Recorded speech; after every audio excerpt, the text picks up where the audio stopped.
This is Rudy Giuliani, and this is America's Mayor Live with an extra special guest tonight who has helped us with the preparation of this show. His name is Raleigh. Come.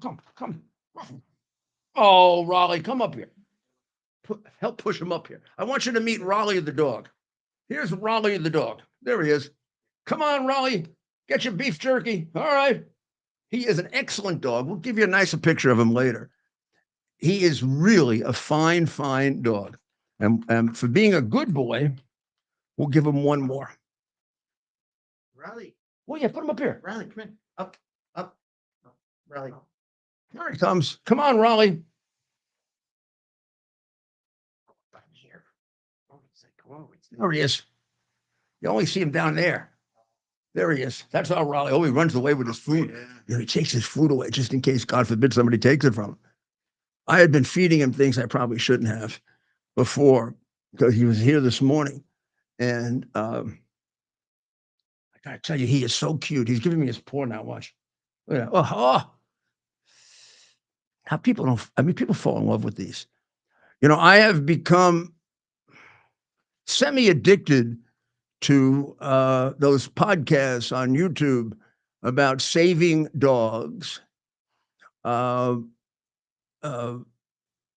also the Rocky Kanaka sitting with dogs. So we're going to try, if any of you know how to contact Rocky, let him know that we think his show is superior.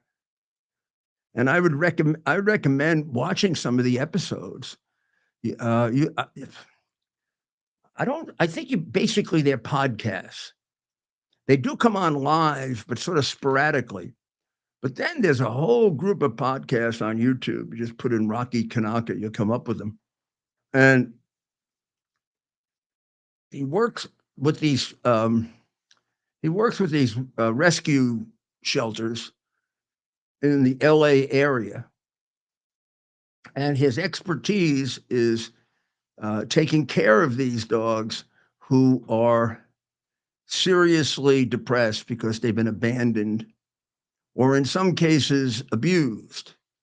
And what he tries to do, which is very practical and very smart, he tries to get them kind of animated so that when people walk through the kennels and walk through the rescue centers, they're going to tend to adopt the dog that's the friendliest, right, or the happiest, or the one they think is going to work best with their children.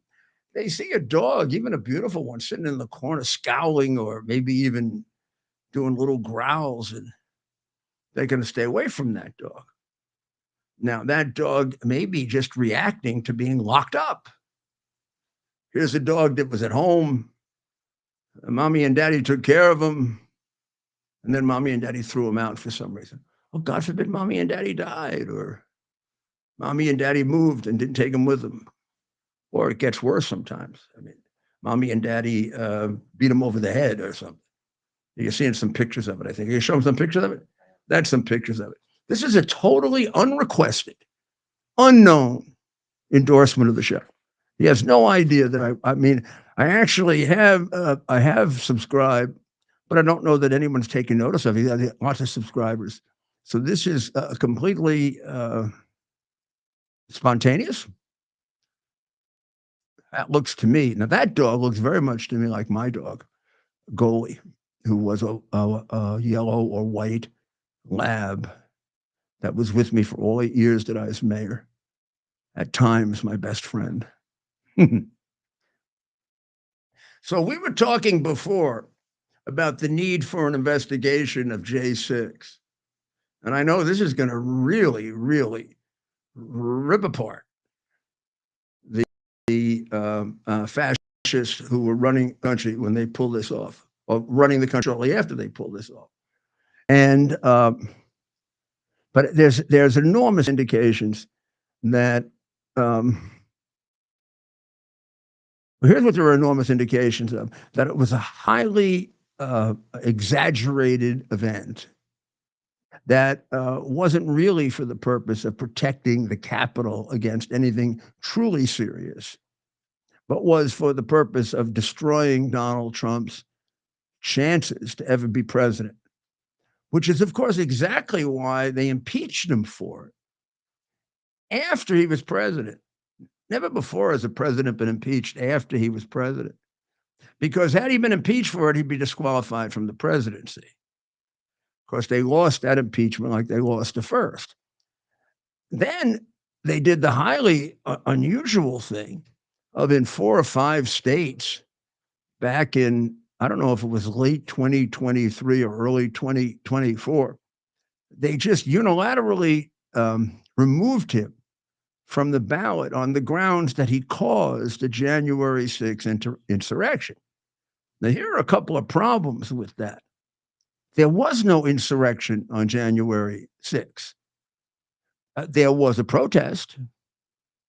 Some people could say there was a riot. Some people could say not in the way that we had 170 riots before. Did you ever see any burning building in the Capitol? Did you see any of them with weapons? I mean, it's like absurd to think they were going to revolt against the United States, and none of them brought a weapon with them. I don't exactly know how they were going to take on the Marines. So there was no insurrection. Just in case, even though prior, here he is again. Look, he's looking for. Can you get the camera over there a little, Ted? Let's show. Hey there, Raleigh. Hey there, little Raleigh. See him? Now you see, you get that out of the way. There he is. Raleigh, what do you have to say? Oh, look, he's shy. Raleigh's camera shy. Never make him. No one's. Isn't that nice? You wouldn't be one of those slimy politicians, man. Sure, not like Chuck Schumer, who used to be feared for hurting people getting to the camera, because now he hasn't been on camera for 2 years since he's been double crossing Israel. So the J6 thing, I don't know how much I need to say about it, other than when the first-degree murder trial takes place to vindicate the murder of Ashli Babbitt, right, Raleigh? I will take this off and put it on my wall. But until then, it'll stay on my wrist. And by the way, the rats that are trying to take everything I own, they can't get this. I don't think. They are right now in possession of my grandfather's watch, however, as well as all of my memorabilia from 9/11 and being a U.S. attorney, as in being mayor. The financial value of those things to me does not mean anything in comparison, or the other things. The things I'm fighting over are the things that have emotional value, because I'm a real person. Here's Raleigh. You want another jerky? How can I turn them down? One more, and then we'll get to the show. I hope this isn't distracting you too much. Most people like dogs, right? I should hope so. They're such good little animals. Okay, babe. Big it. You know what's going on now? Usually he takes it, he goes and runs off. It's not enough for him. Yeah, look at me. Where's the rest of my jerky? Jerky is bigger than that, right? I'm going to give you one more big jerky, and then we got a trip tonight, and we're taking you, and we don't want you to. What's a good one? Now you go sit down. Sit. Go sit. Okay, there he goes. Oh, he's having a good time. He is absolutely an extraordinarily good dog, I'll tell you. And he's not up for adoption, so don't bother to contact me. And he's not one of Rocky's guys who needs a lot of help. Rocky has these dogs that are, oh my God, some of them are crying. Some of them try to bite him. I mean, not maliciously, because like their bodies are shaking, and maybe the last person that put their hand on him banged him or something. So there should be an investigation of a full and complete investigation of January 6th to find out things like the head of the Capitol Police has pretty much laid out that he was basically superseded by Pelosi and McConnell, and they wouldn't do any of the things that should be done to protect the Capitol. Now, definitely in Pelosi's best interest because she brought her daughter, a Hollywood producer, in to film it. So she wanted a nice riot so that she could film it. The investigation of Detective Byrd, who murdered Ashli Babbitt, is extraordinarily prejudiced and compromised. First of all, the setup video very, very strangely shows just a gun, but not him. It very strangely knows exactly where the gun is and nobody else does. And it gets the kill shot, which is, of course, the shot that got him a lot of money. The guy who did it is a member of the guy who did the shooting is a member of Antifa. Well, he disputes being a member of Antifa, but there's a video of him selling Antifa gear. And there are several checks of his that have been preserved, inviting Antifa people to various riots, not the least of which, inviting them to Washington that day to overthrow Donald Trump. An email that should have gotten him arrested for threatening the president's life, or which the Secret Service, I guess, didn't consider that Trump's life was worth it. And then he stood out in front of, well, not quite in front of the Capitol, wherever they had that Black Lives Matter disgusting thing they had printed out. And he stood there the day before the 6th and talked about storming the Capitol. And then he goes in the Capitol and shoots this, what appears to be orchestrated film that ends up at Pelosi's office. And then the police voluntarily allow them to knock the door down. The cops are standing in front. If you just watched his very orchestrated video, there were just two cops against this big mob. So the two cops back off. They let two guys try to smash in the door, one of whom is an identified Antifa member and the other of whom is not a Trumper. As that is happening, his camera pans away from them for no reason. And you see a gun. And then you hear gun. And then you hear a shot. And then you look over on the other side and you see Ashli Babbitt down. And now you get to see what I don't think he ever wanted you to see.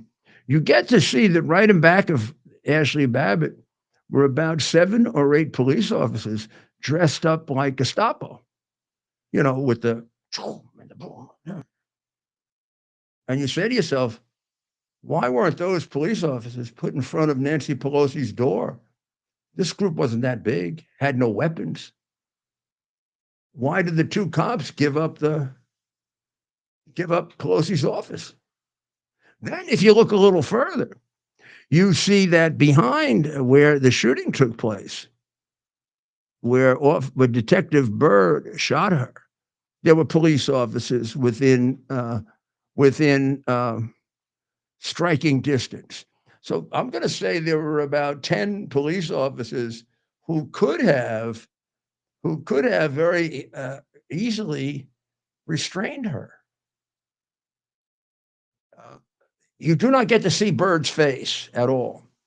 Byrd makes a call at around that time saying there's a big riot going on and people have been shot. Only one person shot, no big riot going on, probably trying to cover what he did. But we don't find that until 3 months later. We don't even find out it's him until 3 months later. And he gets hidden. He's also been promoted.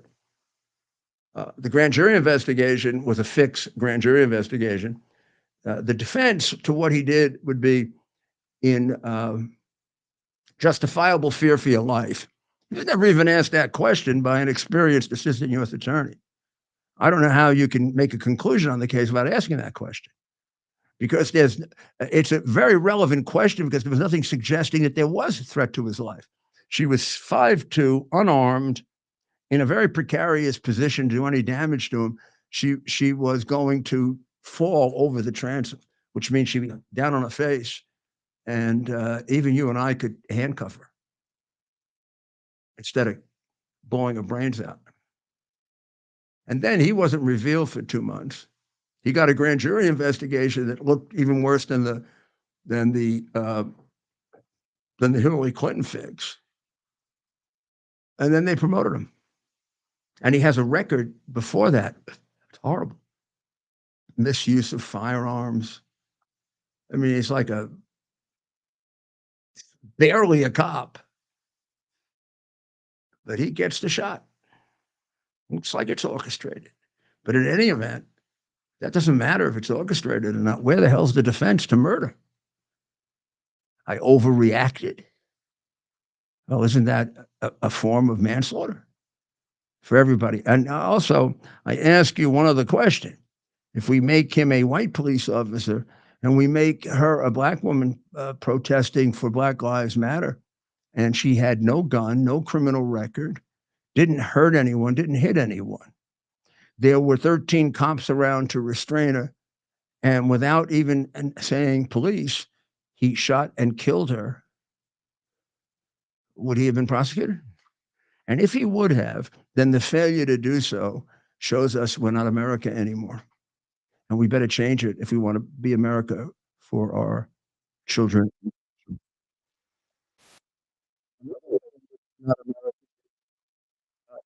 Everything that they can to destroy American values, to destroy our schools, to destroy our education, to destroy the balance of our economics. I mean, we're more dependent today at the end of the Biden administration than any time in our history. Our level of dependency is at the level of or bigger than most socialist countries. But maybe the biggest assault on America is the 15 to 20 million people that came in the last 3 years, and we have no idea who they are. Some of them we have some hints. Those are the ones that we detained. Some, which are easily the same number, we know nothing about. And even the ones that we detained, we have no verifiable information on them. Because, first of all, we just didn't bother to vet when there were so many people coming in. We just let them in. And secondly, in any place we really be interested in vetting, they don't vet.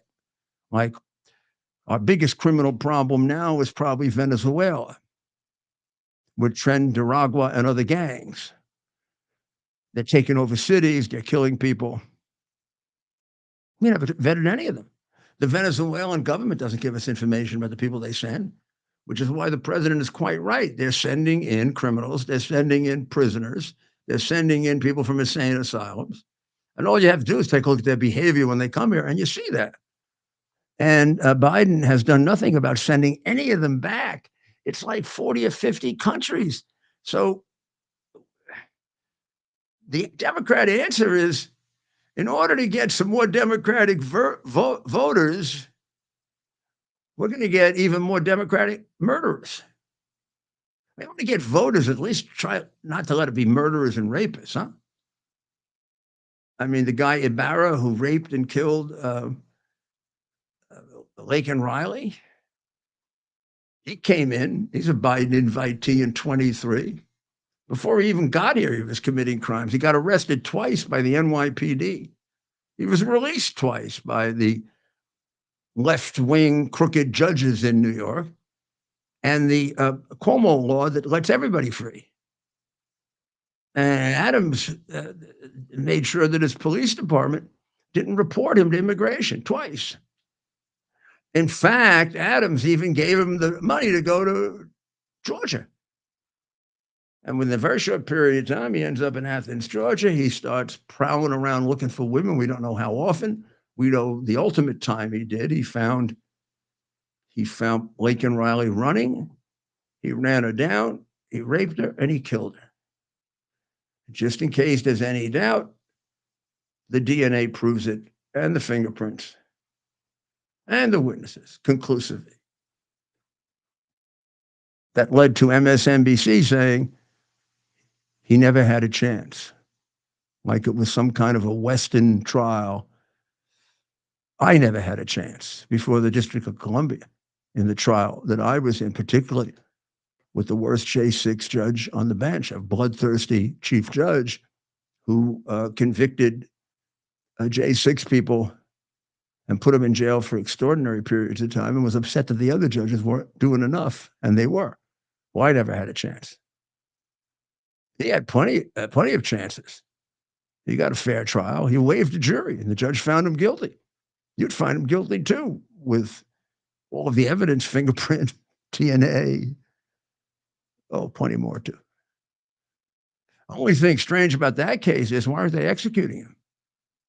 Georgia has the death penalty. You know why? Because the prosecutor of that case is a Soros prosecutor. She's a crooked prosecutor. She refused to, she made the decision on the death penalty. And then she recused herself from the case. If you're going to recuse yourself from the case, you're saying you can't be fair to the person and or to the public. You got to recuse yourself from the decision. It should be tried as a homicide case or as a first-degree murder case with life in prison. Well, she made that decision. So now this guy will cost us about $20 million. And you say, well, it's life without parole. Oh, well, they said that to 29 cop killers in New York before Andrew Cuomo messed around with the parole bureau. And since 2019, 29 cop killers have been released in New York. When the argument was, oh, no need for the death penalty. His father used to say this, life in prison is worse, like hell it is. Then why does everybody who has the death penalty spend millions to have life in prison? And why do all the do-gooder societies expend a fortune to save them from death? I mean, if it's better, you just shut up and do it. Very few do. So once again, the little pithead, stupid Ivy League graduates are wrong because they don't have the slightest conception of what criminals are like or human behavior, which is why they have ruined our society when you combine it with their Marxist training and their hatred of America. Thank God they're gone. Hopefully.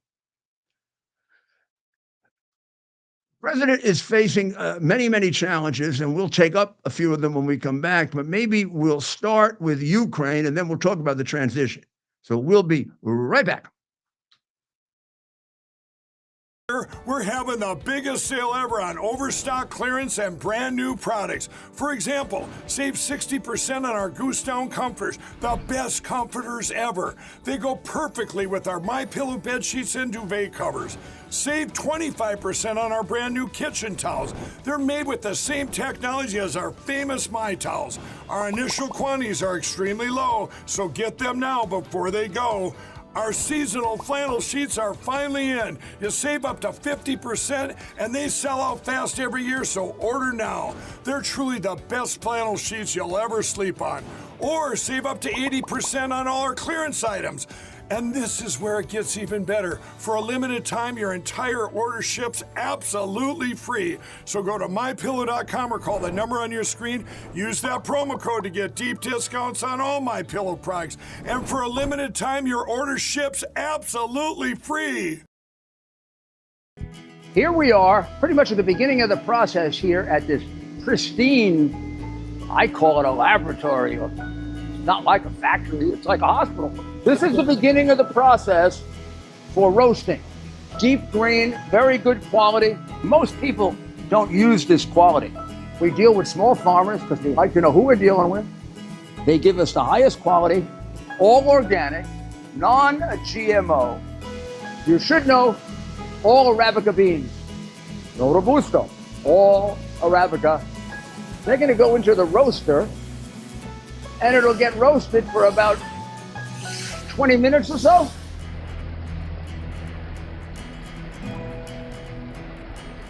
Oh my goodness, look at these. My goodness.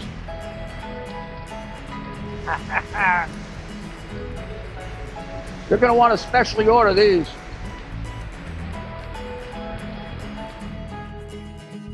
This is what goes into Rudy's coffee.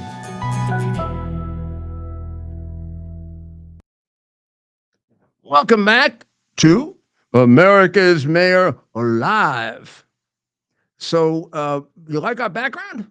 If you do, write in. As the week progresses, we'll make it more Thanksgiving type.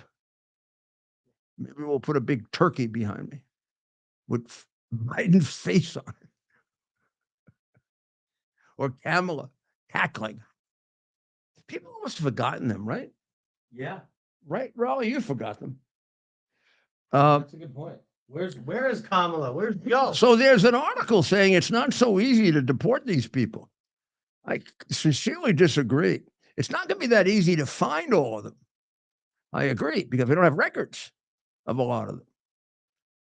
But I think it's going to be easier than you think, because local law enforcement has been rounding them up for a couple of years, and the law enforcement people have to be completely frustrated with what the crooked Democrat politicians are doing in not allowing them to give them the immigration like they always did. So I have a feeling there's going to be a big backlog of these bums ready to be thrown out. Now the question is, how do you throw them out? Well, I have ultimate confidence that Tom Homan will convince you to do it. I think Mexico will be convinced to take back, and I think Venezuela will be convinced to take them back. And if they don't take them back, we just send them back. What do I care if Maduro wants to take them back or not? Just drop them there. What are they going to do? They're going to shoot down our airliner when it shows up there with 1,000 of them, or 200 of them, or 300. Particularly if we have it land with 3 or 4 fighters, maybe a bomber. We just kind of do a practice landing in Venezuela. Whole bunch of fighters and a big bomber, and then a couple of transports, and drop off all the people that have to be returned to the Venezuela jails. Now, they're going to shoot at our fighters? With what?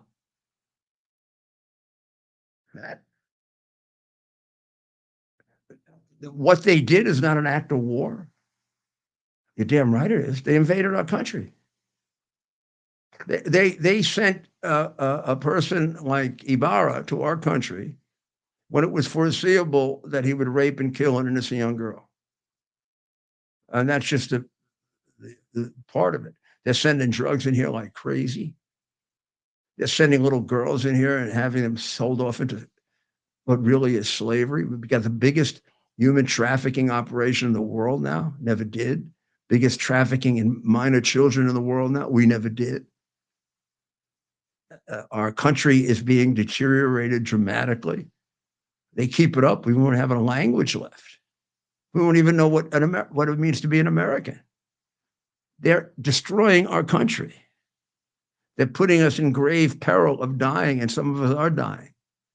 And we don't even know the numbers. So, yes, it is an act of war. And no, they're not going to fight back. Because for all the nonsense, we're the most powerful military in the world. And it should be asserted when it's a matter of justice. So I'd like to see them stop us from dropping them off in Venezuela or Somalia or any of these places.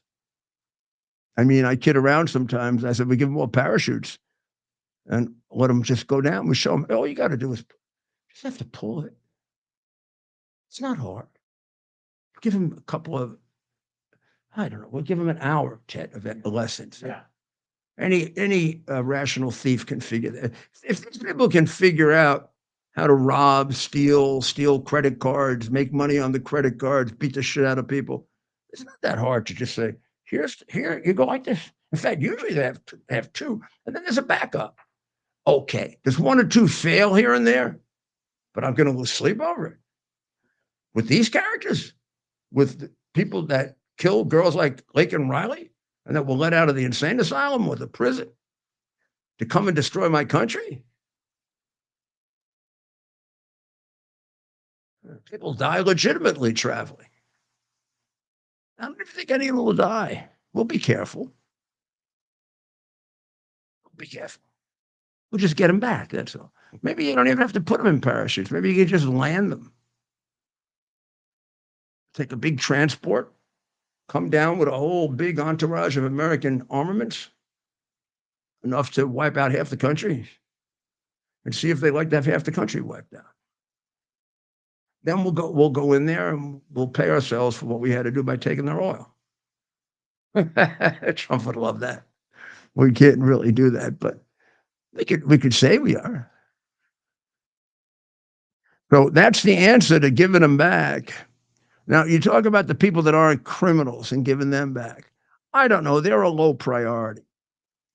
The numbers are such that you got to look at it. You got to look at it, but you got to look at it carefully. And we don't face that question until a couple of years. It's going to take a couple of years to get the really bad actors back. Let's see how everybody behaves. Let's see how they behave. That would answer it for us. In Ukraine, the fighting now in Russia has become massive. Kursk, which is a city of about 30,000, there must be 100,000 soldiers there. Ukrainian, Russian, and North Korean. Ukraine took Kursk about 2 months ago. They marched about 30 miles into Russia, and they took this little sort of nondescript city called Kursk as a symbol that they could take Russian property and that Russia was not protected against invasion since they invade everybody. And it worked for a while, but then Putin came up with the bright idea of recruiting 100,000 North Korean troops. And he's got 10,000 now operating along with his own troops and attacking Kursk. Whether he gets it back or not, I don't know, because the Ukrainians are fighting pretty fiercely there. And of course, it isn't their territory, so they feel like we'd rather be fighting here than inside our own country. Now, the caveat to that is by getting the 10,000 North Koreans or more, he hasn't had to take troops from inside Ukraine, where he is making advances in taking other sections of the Ukraine. Not big, but enough that they have critical importance. So that war is going on.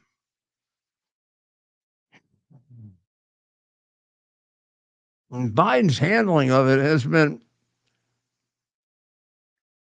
Biden keeps saying he wants them to win. But from the very beginning, he's not allowed them to win. If he wanted to hold off the invasion, he had to give them American troops or NATO troops. He didn't want to do that. Understandable. Then they fought valiantly to hold on to their country, but they lost the land bridge to the Crimea, which is about 20 to 25% of Ukraine. And in all their efforts to get it back, they've made a few steps here and a few steps there. Net result is Russia used it as an excuse to take more of it. And I don't know, unless there's somebody who would like to come on and explain to me, I don't know of any prospect that they're going to get any of that territory back inside Ukraine. So they tried to do kind of a shock therapy, go 30 miles outside of Ukraine, hit Kursk, and they took it. And the Russians came back twice to try to take it, and they won. But now the Russians are overwhelming them. And also saying things like, we don't feel constrained by the nuclear accords that existed because we've been attacked, and American and British expertise has been used to carry out that attack, as well as weapons from the United States and the UK. And therefore, he feels free to use nuclear weapons. Now, so let's be clear on this. He has not used a nuclear weapon yet. He did use a ballistic missile, which is the most powerful missile used in this war. The missiles that Ukraine fired were missiles that went anywhere from 50 to about 200 miles. Missile that he flew can go 1,000 or better. And it's much more directional. It's much more powerful. And it's one that he had not used before in a conflict like this. So he's escalated it just as Trump is coming in. And Trump is going to have to find a way to convince him that this isn't going to work. And the only way you're going to find a way to convince him this isn't working, you're going to take a step against it. Just talking isn't going to do it. So we have to see. We'll get an early test of, is President Trump more isolationist or is he more peace through strength? We'll see. And the hypersonic missile they have is one that we should be concerned about for us, not just for Ukraine. So it might be good if we could wrap this up, with what's at stake and not the United States. So we'll take a short break and we'll be right back.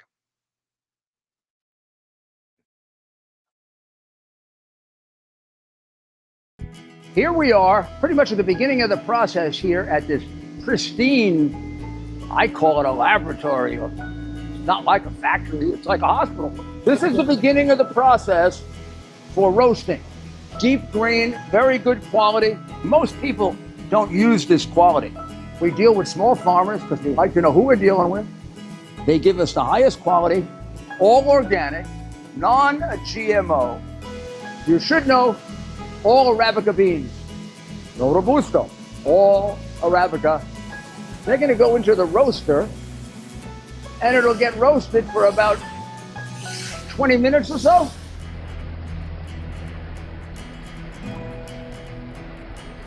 Oh my goodness, look at these. My goodness.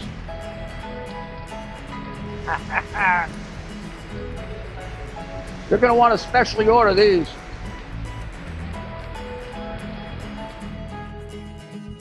This is what goes into Rudy's coffee.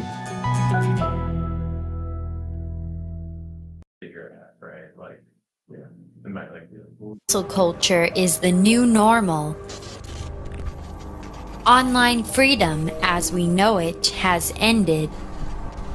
Digital stockades are here.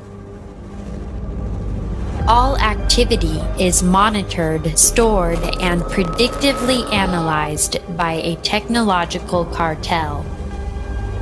We're being converted into a digital resource, a digital currency to be farmed for metadata and loaded into a computerized combine, blockchained to a social engineering operating system. However, it doesn't have to be this way. Be part of a new technological revolution. Right now, 1,000 test pilots have launched themselves into a new digital frontier, a private network outside of big tech control. New technology with state-of-the-art digital engagement and never-done-before security and privacy features that are now operational. With Quick's digital engagement, entertainment, communication, and commercial exchange will never be the same. We are QUX. Quicks. Advanced pre-release sales are limited to 3,000. Order now by visiting quicks.tv. Get yours now before they sell out. Be part of a brand new online experience that you control.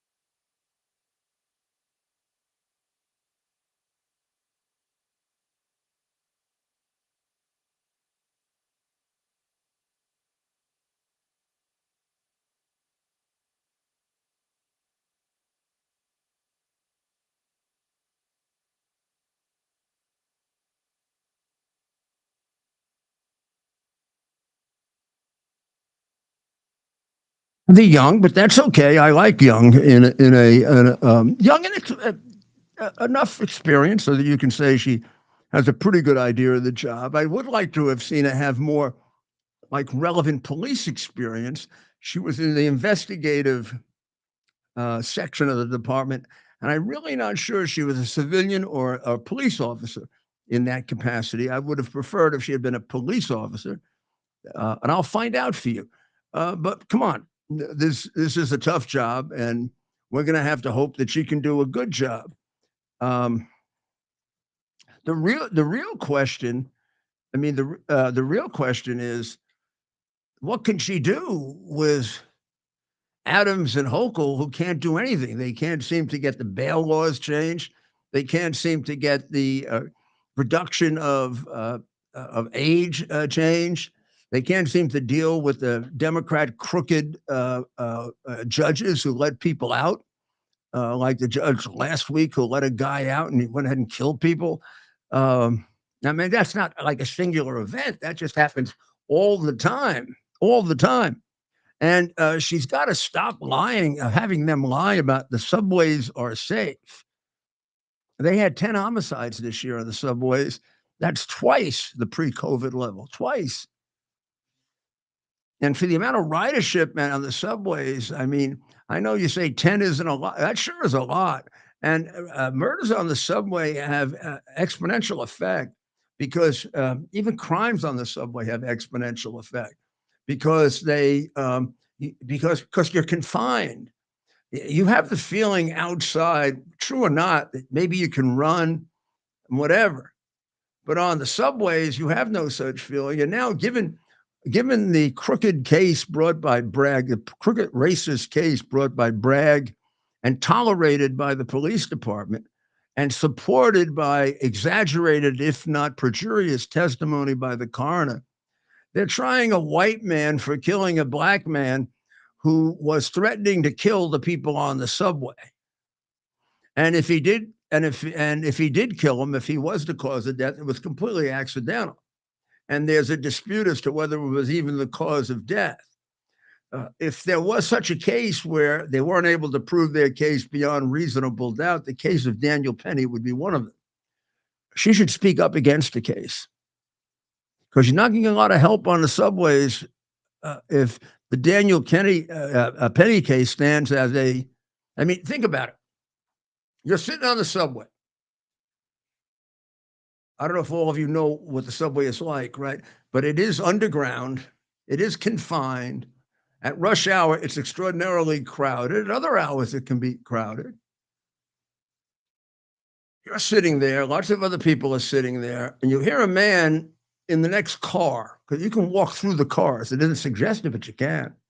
And you hear the man in the other car is saying, I'm going to kill everyone. I don't care.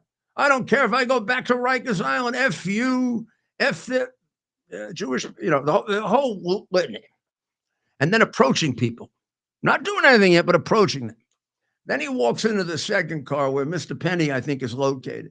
And he takes his jacket off and throws it down. And one of the witnesses said, I was sure he was going to kill somebody then. It was like an act of threatening act, like I'm getting ready now to do what I've been saying. A woman immediately takes her baby carriage and pulls it in and next to her. Another guy tries to get off. And 3 or 4 of these witnesses testify they were frightened for their lives. And one of them remained behind to thank Mr. Penny. I believe 2 witnesses said the opposite. One said it looked like he applied too much pressure. And the second one gave all kinds of wacky testimony. But the guy is a criminal advocate with his own very big problems in his background. And his testimony actually was so contrary to the other witnesses. And he also lied to the police that this has to be worthless testimony. When you complete all that whole group of evidence, remember, Penny doesn't have to prove he's innocent. They have to prove beyond a reasonable doubt that he's guilty. Impossible to do it. An honest judge in an honest court system, which lets out New York County, would have dismissed the case for failure to meet the statutory burden of beyond a reasonable doubt. There's a reasonable doubt about every part of this case. Then it gets exacerbated by the fact that the coroner seems to be lying and exaggerating. She seems to have reached a conclusion before she even did the autopsy by looking at the tape. She doesn't know what she's doing when she looks at the tape, because if you look at the tape, you see the arm under here. You never see it in here. And he died in a way that suggested he was never choked here. Because if he was choked here, he'd have passed out and he'd have gone right out. Instead, he stayed alive. And there's no indication of any serious damage to the Adam's apple. That, plus he was on 4K, which is an extraordinarily powerful drug. He had numerous illnesses that could have caused his death because of stress. And the coroner testified to all this, now rendering that testimony not provable beyond a reasonable doubt. And the judge just sits there like a potted plant that he is, put there probably by Keith Wright, the head of the Democrat Party in New York, the party boss in New York, whose father did his share of letting criminals out on the street to hurt New Yorkers, whose name was Let 'Em Loose Bruce, who was legendary in in Edward Koch's era of being the most kind and generous people to the people that murdered, raped, and beat us and sold us drugs. So that's what we get in New York. That's who makes our appointments. These judges were not selected by the voters. That's a fraud. They were selected by Let 'Em Loose Bruce's son. That's who they were selected by. Judge Engeron, who crucified Donald Trump, ran for election 3 times. Oh, wow. But like in the Soviet Union or Nazi Germany, he never had an opponent because the Democratic Party made sure of that. Judge multimillionaire whose daughter made a fortune off the case in which the president was wrongly convicted, he never ran at all. They just keep appointing him. Yeah, he owes his whole, they got him by you know what. And then he made so much constitutional error in the case. I don't think the guy ever went to law school. And if he did, he should give his degree back. Less than a unanimous verdict. Don't charge what the underlying crime is so the guy has to guess at it. Ever hear of due process? So the Kenny case has one other real problem to it. Who the hell is going to step in on the subway and protect us? I'm on the subway, right? And guy's going crazy. I can't be sure if he has a gun or a knife, but he's threatening to kill people and he's scaring the shit out of them. Do we step in and take the risk because I'm white and he's black? Bragg will put me in jail? Because that's why he put him in jail. Make no mistake about it, it would have been totally turned around. And why people in the city don't have the guts to say that so that our city can be a fair city. Maybe this is the reason that everybody's moving out, including the fact that Hochul now wants to charge you for going below 65th Street, only place in the country that's going to charge you to do it. Strange that a governor of a state would be stupid enough to actually charge you to come into the city that the people are leaving the most. Now that I don't even think is Marxist ideology. That's the other part. The only people really attracted to the Democrat Party are either brainwashed, Marxists, or exceedingly stupid. Because the things they're doing to this country are ridiculous. Musk may be buying MSNBC. Love that. What do you think of that, Raleigh? Raleigh's got a big smile on his face. Well, he's for it. Raleigh is for Musk getting MSNBC. So what do you think happens to Rachel Madcow? She makes Rachel Madcow makes $20 million a year. Wow. And her show's not even, it's not even like she does a daily show anymore. She's on like one. She does enough to get quoted on every other station, though, because she's so provocative and ugly. They do. So you put together provocative and ugly, and the right wing wants to put her out. Also, Jay Reid and Lawrence O'Donnell. How much does Joy Reid make? I always thought she paid them to be on. You would think, my goodness. She's almost single-handedly, Rachel Maddow's got her issues, but Joy Reid, no, she's off the deep end. Joy Reid is like, What about O'Donnell? oh yeah, I couldn't even. So Lawrence O'Donnell, Joy Reid I only see because the conservatives are always putting out her crazy stuff. Lawrence O'Donnell, Well, a lot of That these guy's people got you only see. I don't know. Maybe we shouldn't do that. what? I mean, you wouldn't even see. Yeah, exactly. We actually give them more attention. I hope it's breaking down their reputation, though, and people get to see Well, how bad they are. Comcast wouldn't be selling it if it was doing well, right? Right. Well, they want to sell it and get rid of the name MSNBC, get rid of the name CNBC. It's obviously they've disgraced the place with dishonest coverage, Yeah, and nobody trusts it. Nobody trusts it. that's right. So Musk is also going to be, people think, the liaison with China because he has a very strange relationship with China. He's one of the few companies that's allowed to operate independently there without scrutiny of the Chinese government, because the Chinese government is so interested in the profits that he can make. And of course, all the things that are needed for electric cars are made in China.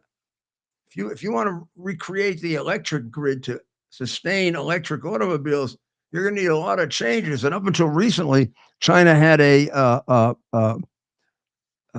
sort of a monopoly on that, which is now breaking down as we look at some of the other things going on.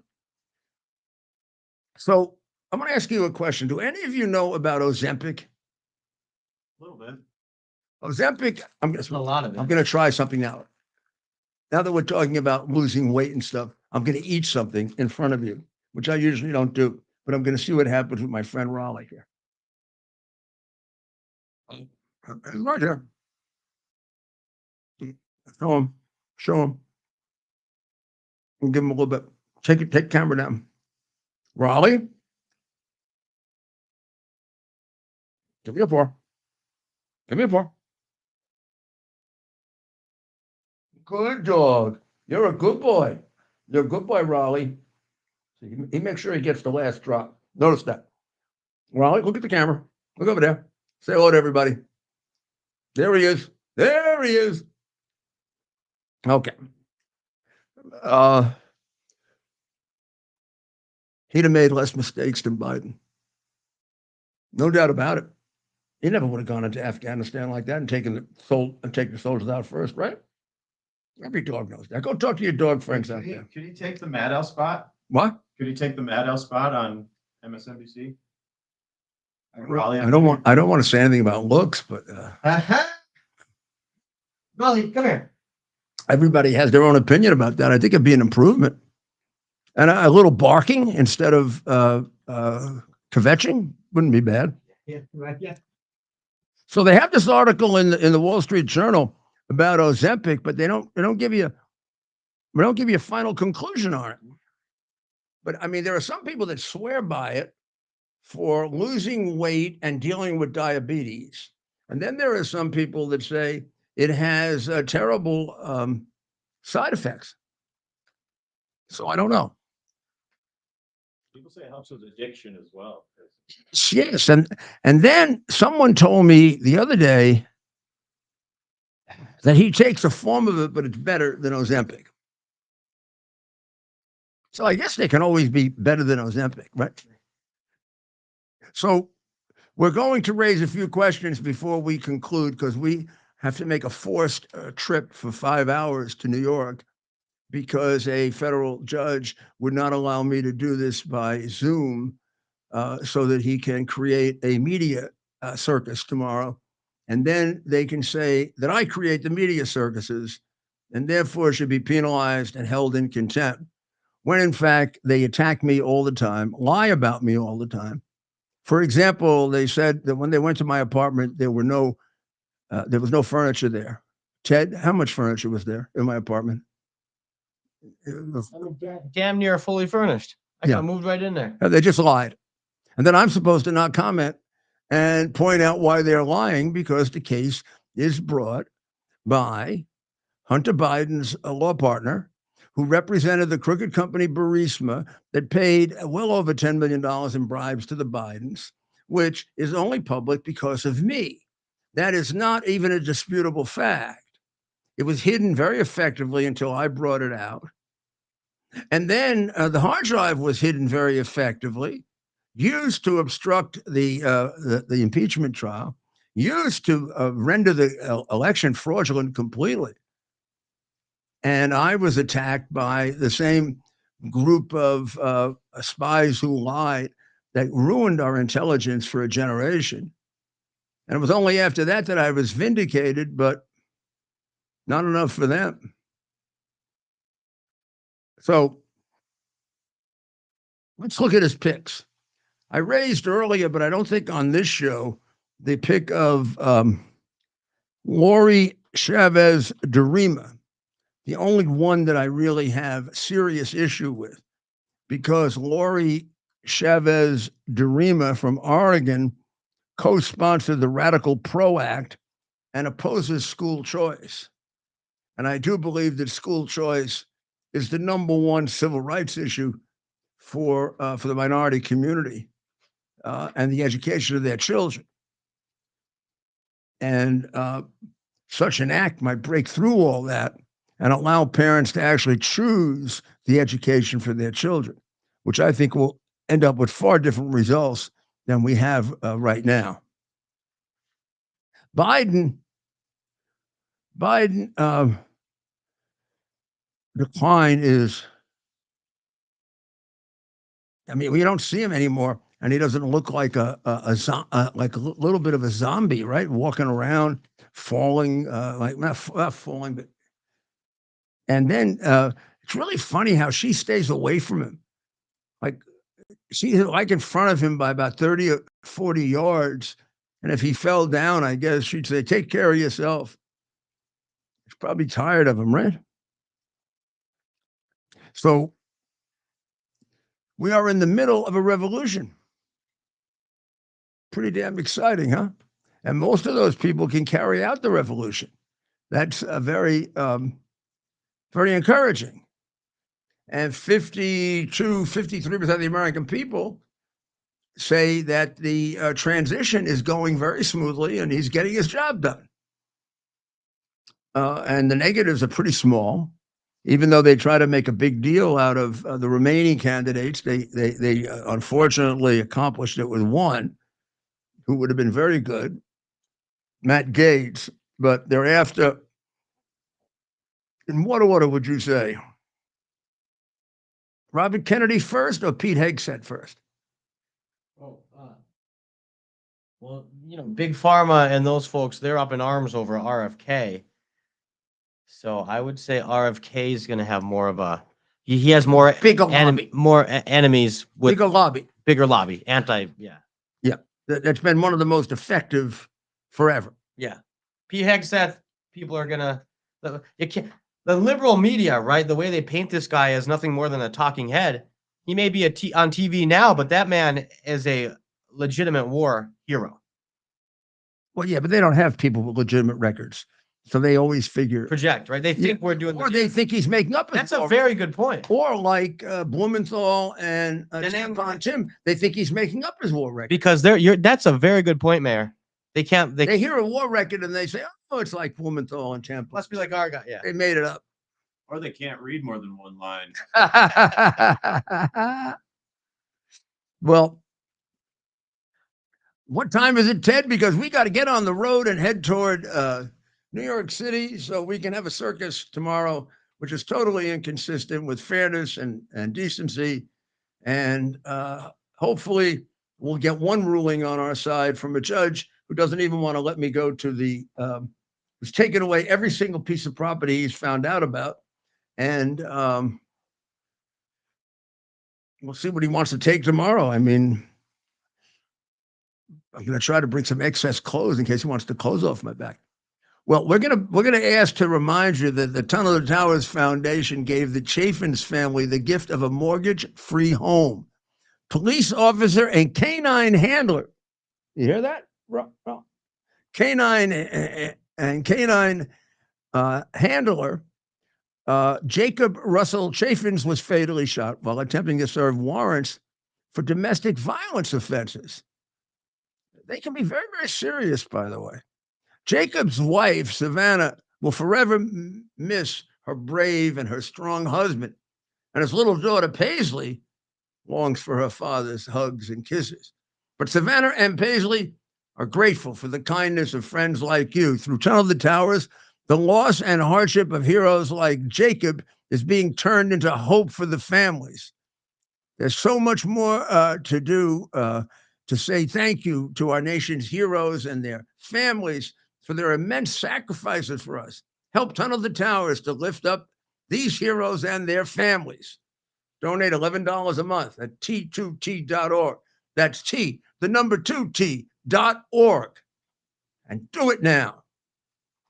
Well, let's pray for the people of Israel and for the people of Ukraine and for the people of Iran and of the world, and in particular for us in America, so that we can realize and have the opportunity to realize our blessings on Thanksgiving. We'll be back with you tomorrow, and I hope we will.